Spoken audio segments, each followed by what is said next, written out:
그녀의 머릿속에 존재하는 어머니는 하나의 감정에 사로잡힌 사람으로 울고 불평하고 아이들에게 무관심하고 할머니 할아버지 댁으로 아이들을 보내버리기도 한 자식을 아끼지 않는 어머니였다.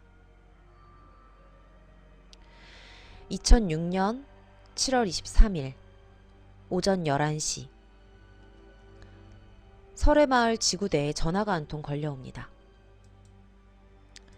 전화를 받은 경찰은 즉시 프랑스인이 밀집해 살고 있는 설해마을의 빌라촌으로 향했습니다. 도착한 곳에는 많이 놀라 보이는 프랑스인 남성 장 루이 쿠르조 씨가 있었습니다.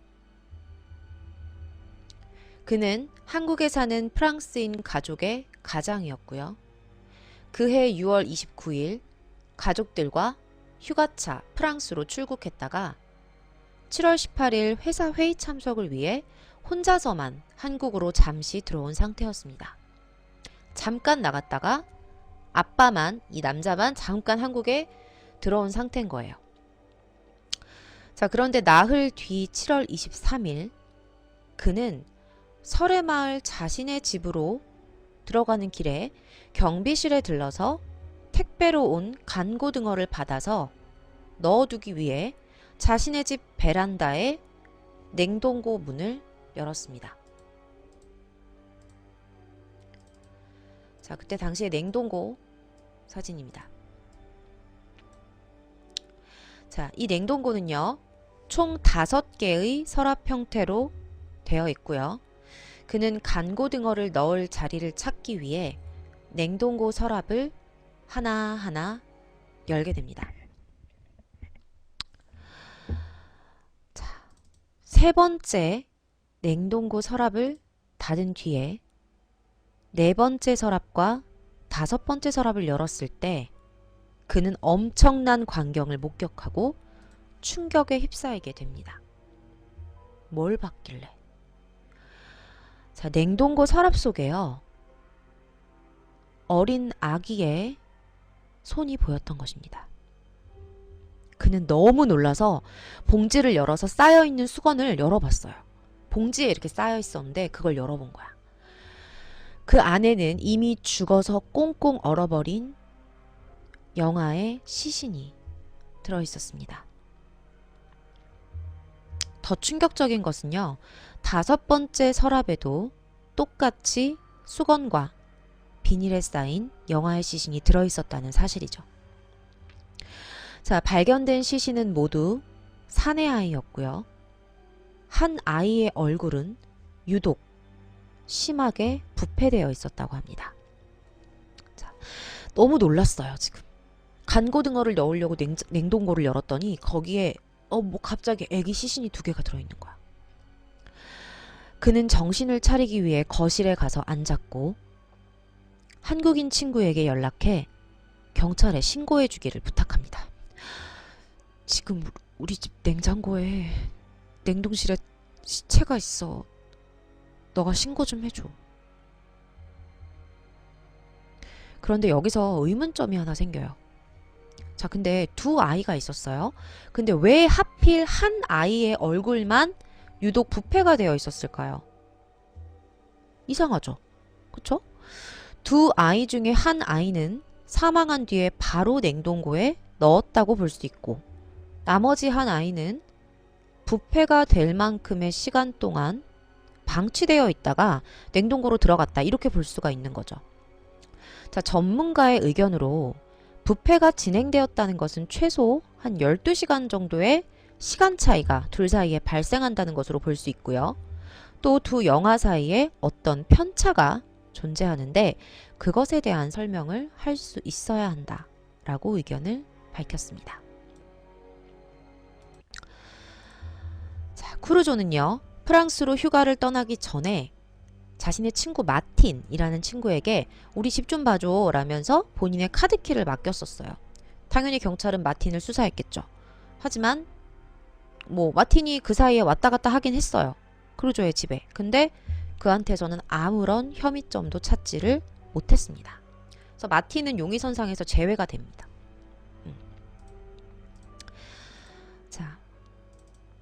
자, 이곳이 여기 보이시죠? 되게 좋아 보이지 않나요? 이게 바로 쿠루조의 집이에요. 한국에 살던 설해마을의 쿠루조 집이에요.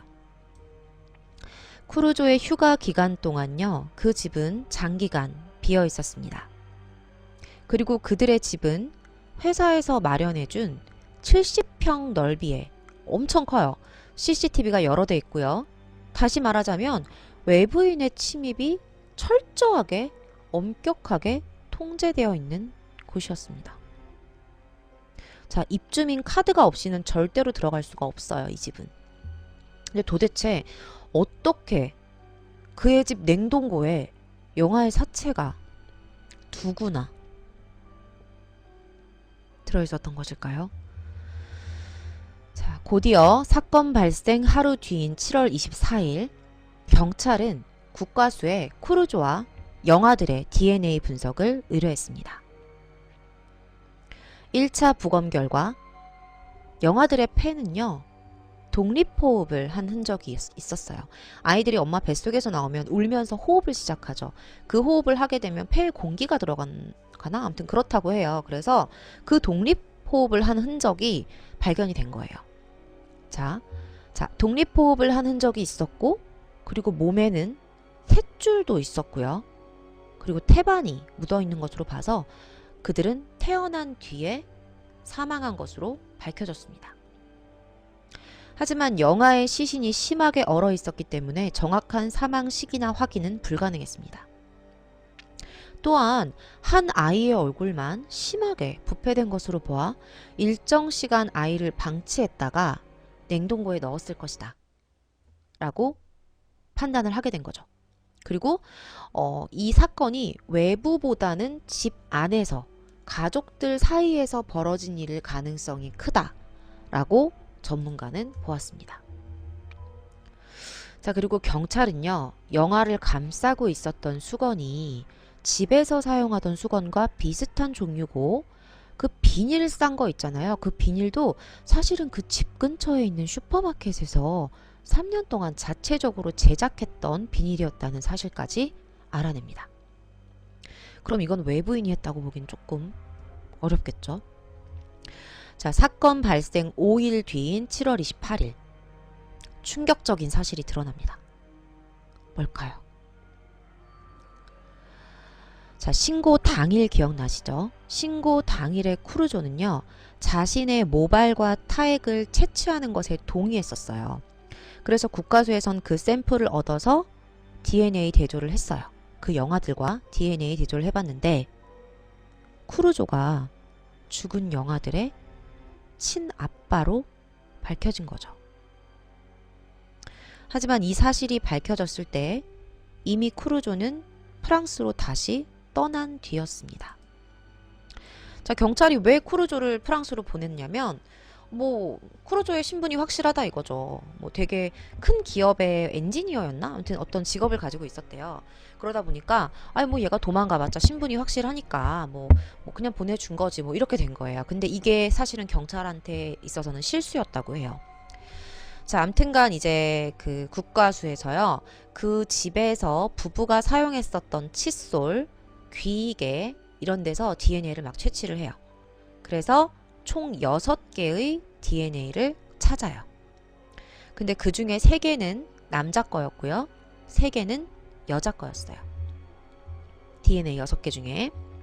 자, 근데요, 남자의 DNA 3개 중에서요, 2개는 쿠루조 거였어요. 그 아저씨 거란 얘기죠. 그럼 나머지 하나는 누구 거였냐면 이 부부가 키우고 있던 아이가 하나 있었어요. 아들. 그 아들의 DNA였어요. 그러면 남자 3개 건 밝혀진 거죠. 자, 그런데 여기서 쿠루조의 아들의 DNA 있죠? 그 아들의 DNA와 죽은 그 영아들의 DNA를 대조해 봤더니 서로 형제인 것으로 드러난 겁니다. 자, 그게 곧 뭘 말하는 거예요? 죽은 영아들의 아버지가 쿠루조다 라는 사실을 입증하게 되는 것과 같았던 거죠. 자, 이로써 쿠루조가 영아들을 죽인 범인이 아니냐, 이런 여론이 생겨나기 시작했습니다. 당연하죠. 그런 생각을 할 수 있겠죠. 자, 그게 아니고선 사실 설명할 수 있는 방법이 없어요. 자, 그리고 계속해서 충격적인 결과가 드러나게 됩니다. 자, 여자의 DNA 3개가 있다 그랬죠, 아까. 자, 여자의 DNA 3개 중에서요, 그 DNA 3개를 어디에서 채취했냐면, 뭐, 빛, 귀이개, 뭐, 이런 데서 채취를 했어요. 그래서 그런 데서 다 채취했던 여자들의 DNA가 다 같은 사람의 것이었거든요. 한 사람의 것이었는데, 자, 어쨌든 그 DNA에서 모계 유전, 그러니까 엄마가 같은지를 알 수 있는 미토콘드리아 DNA 분석을 했어요. 했는데, 죽은 영아 2명의 미토콘드리아와 키우고 있는 아이의 미토콘드리아가 모두 일치한다 라는 것으로 밝혀진 것이죠. 자, 세 아이의 모계 유전이 같다라는 것은 곧 엄마가 같다는 뜻이겠죠. 자, 이로써 경찰은 8월 7일 쿠르조의 아내인 39살 베로니크가 영아들의 친모라는 사실을 확인하게 됩니다. 영아들의 친모까지도 지금 밝혀진 상황인 거죠. 자, 그림을 띄워야 되는데, 여기 있다. 자, 근데 이미 프랑스로 갔잖아. 자, 한국에서 베로니크와 쿠르조가 영아들의 친부모다 라는 사실이 밝혀지고 나서 어떻게 됐을까요? 난리가 난 거예요. 자, 이 사람들이 그 사건이 밝혀지고 나서 프랑스에서 기자회견을 열어요. 기자회견을 열어서 한다는 말이, 한국 경찰 믿을 수가 없어. 뭘 가지고 지금 수사한 거야? 도대체 우린 아니야. 이렇게 나오는 거죠. 너네 도대체 뭐랑 비교했어? 우리는 그 사람들의 친부도 아니고 친모도 아니야. 우리 와이프는 임신한 적도 없어. 출산한 적은 더더욱 없어. 이렇게 말을 하는 거예요. 자, 담당 변호사, 프랑스의 담당 변호사는요, 한국 경찰이 샘플로 얻었다는 그 DNA가 베로니크 본인한테 직접 얻은 게 아니지 않냐. 쿠르조는 직접 뭐 머리카락을 줬을 수도 있겠지만 베로니크는 준 적 없다. 그게 베로니크 건지 아닌지 어떻게 증명할 거냐. 이렇게 말을 했다고 해요. 근데 이 부분이 상당히 중요한 부분이에요. 왜냐면 사실 뭐 과학적으로 따져봤을 때는 베로니크가 영아들의 친모라는 건 확실해요. 이미 입증을 했으니까. 근데 그게 이제 법정에서 증거로 인정을 받기 위해서는 이게 반드시 본인에게서 직접 채취한 것이어야 한다는 거예요. 법정에서 증거 무결성이 아주 중요하기 때문에. 자, 사실 근데 베로니크의 DNA는요, 그녀가 살던 집에서 그녀가 직접 쓰던 물건에서 채취한 거예요. 그쵸? 한국 국가수가 그 부분에 대해서 간과한 건 사실이죠. 직접 채취했어야 되는데 그 사람이 썼을 것으로 추정되는 물건에서 채취를 했잖아요. 그래서 논란거리를 제공한 거라고는 볼 수 있다고 해요. 절차도 무시할 순 없으니까. 자, 그렇다면 여기서 한국 경찰이 밝혀야 되는 게 뭘까요? 여기서 한국 경찰이 밝혀야 되는 건 바로 본인들이 집에서 채취했던 그 여자의 DNA가 베로니크의 DNA와 같냐, 같지 않냐, 이걸 밝혀야 되는 거예요. 그래야지 본인들이 찾아낸 거에 어떤 그런 게 있겠죠? 자, 물론 베로니크는 죽은 2아이와 현재 아들의 친모라는 게 명확한 사실이긴 했지만요. 자, 그러던 중 사건이 일어나기 3년 전에 부부가 살던 빌라의 경비 최 씨는요, 이런 말을 해요. 2004년쯤에 베로니크가 병원에 입원했다가 며칠 만에 돌아왔는데 얼굴이 되게 많이 아파 보이고 수척해 보였어요. 라고 말을 합니다. 경찰은 그녀가 2003년 겨울 극심한 복통으로 응급실에 가서 자궁 적출 수술을 받았었다는 사실을 알아냅니다. 대단하죠? 그걸 알아냈어요. 그리고 곧바로 해당 병원으로 찾아가요. 찾아가서 그녀의 조직세포 표본을 확보해요. 자궁 적출을 했는데 그때 조직세포 표본이 남아있었나 봐요. 그럼 당연히 이건 진짜 어떻게 숨길 수가 없잖아요. 당연히 그 사람 거니까. 그래서 그 조직세포 표본을 확보해서 DNA를 분석합니다. 그랬더니 그 DNA와 그 집에서 했던 그 DNA 있죠? 여자 거. 그게 정확하게 일치한다는 것을 밝혀냈어요. 그렇다면 그녀가 두 영아들을 임신하고 출산하는 동안 왜 아무도 그것에 대해서 몰랐던 걸까요? 친엄마라는 게 이제 밝혀진 거죠.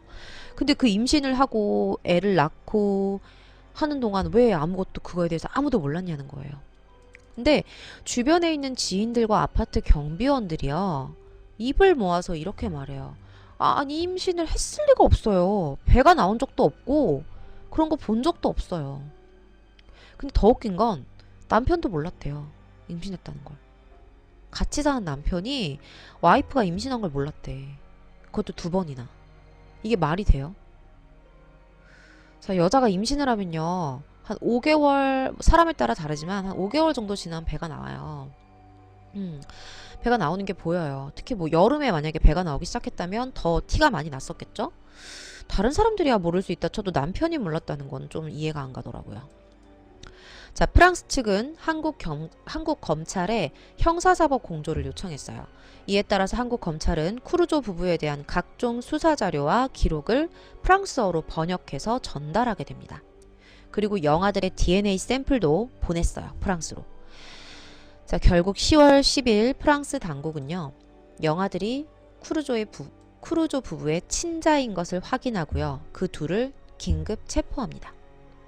사실 이 사건을 계기로 해서 한국의 과학수사 실력이 세계에 알려지기도 했다고 해요. 프랑스가 약간 한국의 과학수사 실력을 좀 동양의 조그만 나라라고 되게 무시를 많이 했대요. 근데 한국이 발빠르게 자군 조직까지 채취해가지고 이 모든 걸 다 밝혔잖아요. 그래서 그때부터는 좀 무시를 못했다고 해요. 좀 대단하다 이런 생각을 했다고 해요. 자, 아주 짧게 한국이 어떤 식으로 밝혀냈는지 정리를 한번 해드릴게요. 제가 지금까지 길게 얘기를 했는데 간단하게 얘기하자면 이런 겁니다. 화면 보이시죠? 잠깐만, 지금 채팅창이 계속 가려져 있었어? 잠깐만요.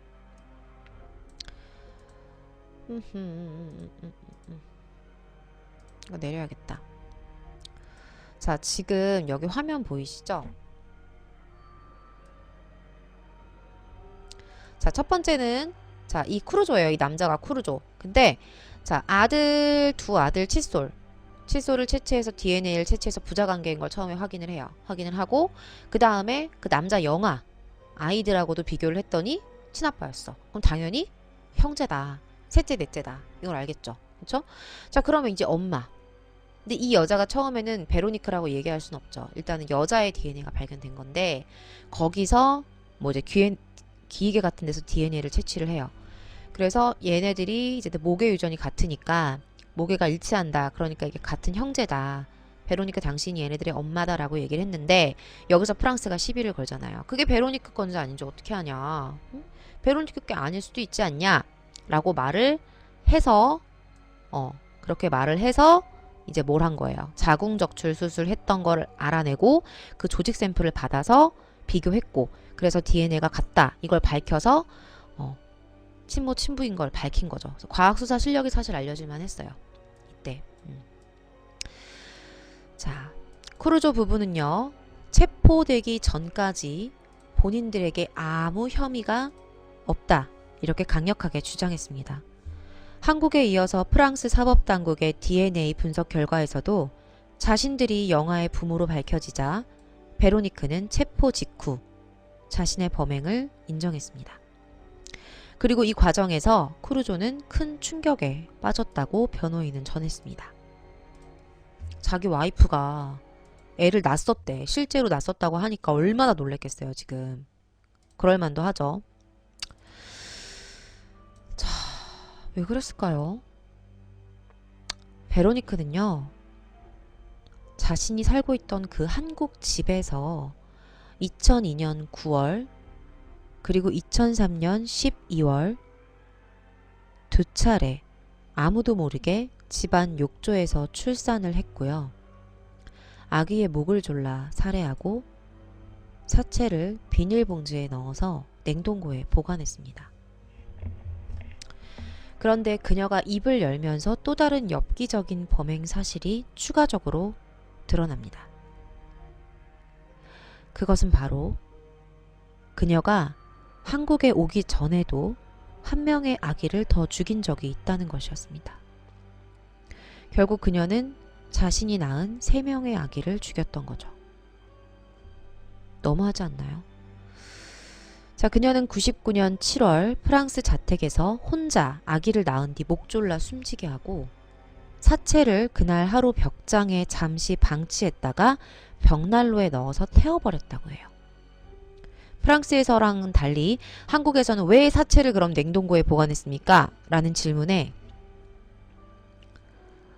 한국 집에는 벽난로를 사용할 수가 없어서요. 어떻게 할지 고민했어요.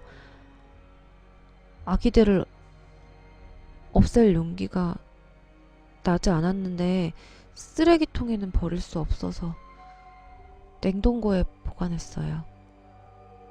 라고 말했어요. 쓰레기통엔 보관할 수 없었대요. 자, 그렇다면 그녀의 범행 동기는 과연 무엇일까요? 자, 여기서 더 충격적인 발언들이 이어지는데요. 프랑스 검찰 수사에서요, 베로니크가 범행 동기에 대한 질문을 했더니 자기가 아기를 죽여라 라는 모종의 암시를 임신 중에 느꼈대요. 그래서 게다가 또 3번째 아이 가졌을 때 있죠. 3번째 아이를 가졌을 때는 이미 자기한테 2명의 애가 있으니까 더 이상 애가 필요 없다 이렇게 생각을 했대요. 그리고 남편한테 말하면 남편이 분명히 반길 게 뻔하니까 그런 생각 때문에 임신 직후에 바로 자기는 살해할 것이라고 결심했다고 합니다. 임신하자마자 죽여야겠다 이렇게 생각한 거죠. 너무 잔인하지 않나요? 어떻게 이럴 수가 있지, 사람이? 자, 이 사람이 베로니크예요. 얼굴 잘 보이시죠? 좀 젊을 때 사진 같아요. 자, 그녀가 정말 아기를 원치 않았다면 피임을 했을 수도 있어요. 그래서 임신을 막는 방법도 있었을 텐데 왜 굳이 출산을 해서 아이를 죽이는 방법을 택했는지, 이게 과연 보통 사람이 할 수 있는, 생각할 수 있는 부분인지에 대해서 따져봐야 되겠죠? 그래서 그녀만의 이런 희한하고 이상한 사고방식에요, 수사당국은 그녀에게 정신적인 문제가 있을 수 있다 이렇게 판단하게 됩니다. 그래서 곧 전문의 4명을 투입해서 베로니크의 정신분석을 진행했고요. 마침내 2007년 5월에 그 4명의 전문가 가운데 일부가 이렇게 말해요. 베로니크는 임신거부증에 빠진 것 같아요. 이런 소견을 보이게 됩니다. 임신거부증은 처음 들어보시죠? 저도 사실 콘텐츠 준비하면서 처음 들어봤어요. 자, 임신거부증이라는 건 뭐냐면요. 임신으로 인한 고통에 시달리는 여성이 자신을 보호하기 위해서 스스로 난 아이를 안 가졌다, 난 절대 갖지 않았다 이렇게 여기는 거래요. 일종의 정신착란이래요. 근데 실제로 이 임신거부증에 걸린 여자는요, 배가 앞으로 나오지 않고요. 그 복부 내장 사이사이에 약간 긴 형태로 자리 잡는 형태를 보인다고 해요. 그래서 다른 사람들 잘 모르는 거죠. 배가 앞으로 잘 안 나오니까. 그리고 애 낳는 거를 어떤 뭐 출산의 개념으로 생각하지 않는 거예요. 그 사람들은 자신의 신체의 일부분을 꺼낸다, 밖으로 빼낸다, 이런 식의 작업이라고 여긴다고 해요. 그리고 임신 기간 동안 태아를 아기야 아기야 라고 부르지 않는 건 당연하고요. 심지어요, 아기들이 태동도 안 한대요. 엄마가 날 싫어하는 걸 아는 거야. 그래서 그냥 가만히 10달 동안 큰대요. 아기도 그걸 아는 것 같아요. 그쵸? 자, 반면 또 다른 전문가들은요, 베로니크가 자신의 죄를 덮으려고 지금 거짓말하는 거예요. 이런 평가를 내리기도 했습니다. 자, 임신 거부증이 맞냐 아니냐 그 여부에 따라서 이게 재판에서 상당히 큰 논란거리가 될 수 있는 부분이었겠죠. 형량이 변할 수가 있으니까요. 정신병이다 그러면 좀 줄어들잖아요, 아무래도. 그래서 이게 되게 큰 어떤 이슈가 됐었다고 해요.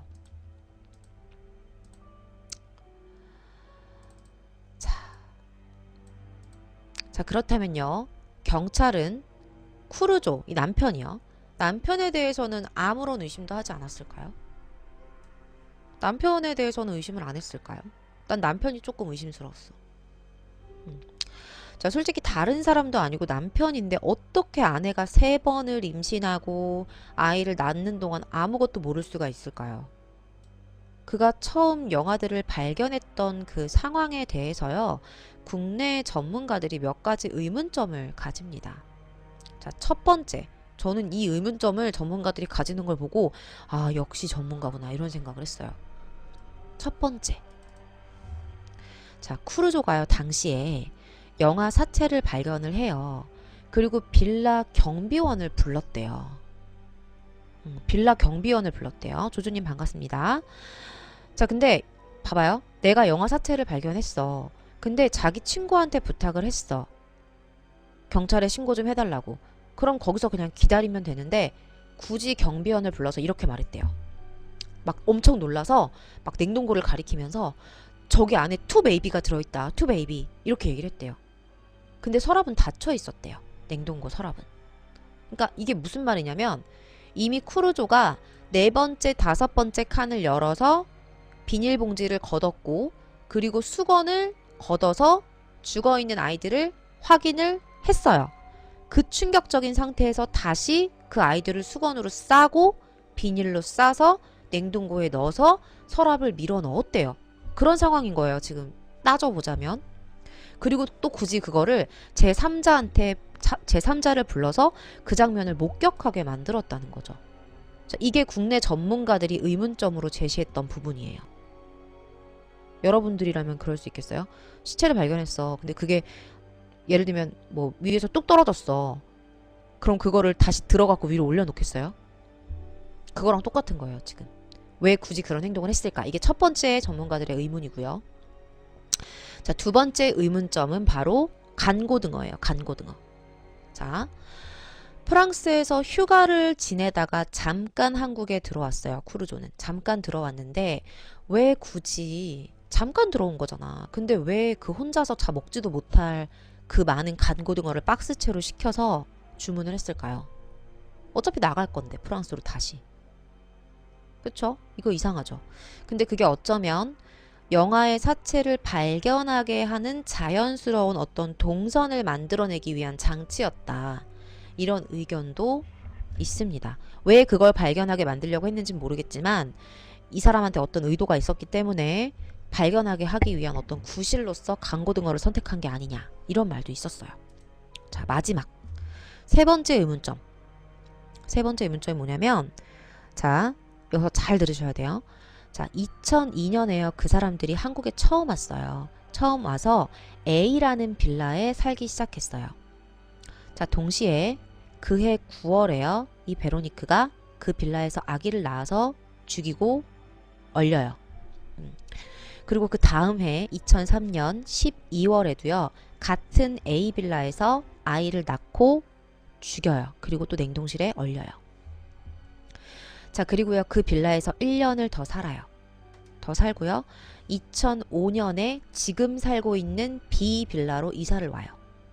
자, 그러면 이사 오는 과정에서 그 사체를 다른 곳에 유기할 수도 있고 어떻게 처리할 수도 있어요. 근데 이사 오면서 걔네들을 같이 데리고 온 거야. 그 얼렸던 애들을 다시 데리고 온 거야. 거기부터 좀 소름 끼치지 않아요?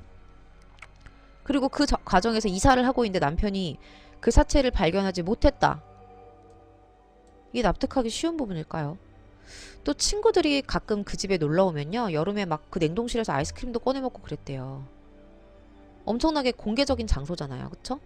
근데 그런 공개적인 장소에 아이를 얼려놓는다는 거에 대해서도 많은 의문이 들게 만들었던 거죠. 여러 가지 의심들이 있었어요. 하지만 당시 그는 사건을 본인이 자진신고, 그러니까 먼저 신고를 했었고 유전자 채취할 때도 적극적으로 그래 내 머리카락 가져가세요 막 이랬단 말이에요. 그리고 본인이 언제 귀국을 할 건지 그런 날짜까지 정확하게 경찰에게 설명을 했었대요. 그래서 그런 모습으로 봤을 때 쟤는 용의자는 쟤가 피해자는 아닌 것 같다. 뭐 이렇게 생각을 한 거죠. 자, 이게요. 근데 비록 영아를 유기하는 일에 가담하지 않았다 이렇게 하더라도 부인의 임신 사실과 범행 사실을 전혀 모르고 있었다는 것은 우리가 확신할 수 없는 부분이라고 볼 수 있겠죠. 자, 조사 과정에서 범행을 자백했었던 베로니크는요. 결국 재판에서 임신 거부증을 인정받습니다. 그래서 8년형을 언도받고요. 이거 형량이 정말 많이 줄어든 거예요. 복역을 하다가 2009년 5월에 가석방됩니다. 자, 쿠루조와 그 가족들은 베로니크의 행동이 계산된 게 아닌 게 분명하다며 베로니크는 그게 병이에요. 베로니크가 나빠서 그런 게 아니라 걔가 병에 걸려서 그런 거예요. 그 병이 얼마나 큰 건 줄 아세요? 이러면서 재판부에 선처를 호소했다고 합니다. 이건 병 때문이다 이거죠. 그런 식으로. 어머, 잠시만요. 아, 내 화면이 없어졌어. 잠깐만요.